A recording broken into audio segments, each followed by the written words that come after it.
500 বছরের ইতিহাস, নান্দনিকতা আর শাসকদের ব্যক্তিগত অস্ত্রের মাধ্যমে ইসলামী সাম্রাজ্যের রাজকীয় উত্তরাধিকার যেন ফিরে এসেছে দুবাইয়ের এই কক্ষটিতে। দুবাইয়ের সথেবিচ নামের শোরুমে সাজিয়ে রাখা হয়েছে 5 শতকের ইতিহাস ও শিল্পকৌশল। এই অনন্য সংগ্রহ সম্ভব হয়েছে ফরাসি পণ্ডিত ও সংগ্রাহক ফিলিপ মিসিলিয়ের 50 বছরের সাধনায়।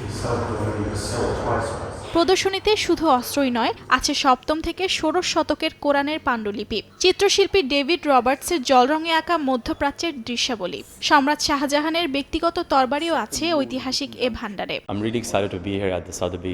আমি সত্যিই রোমাঞ্চিত এই প্রদর্শনীতে থাকতে পেরে। ইসলামী শিল্পের ইতিহাসে আমার আগ্রহ, আর এখানে এসে সেটি নতুনভাবে আবিষ্কার করলাম।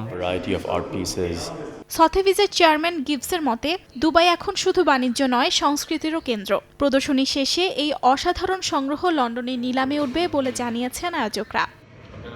অর্চিতা শহীন, সময় সংবাদ।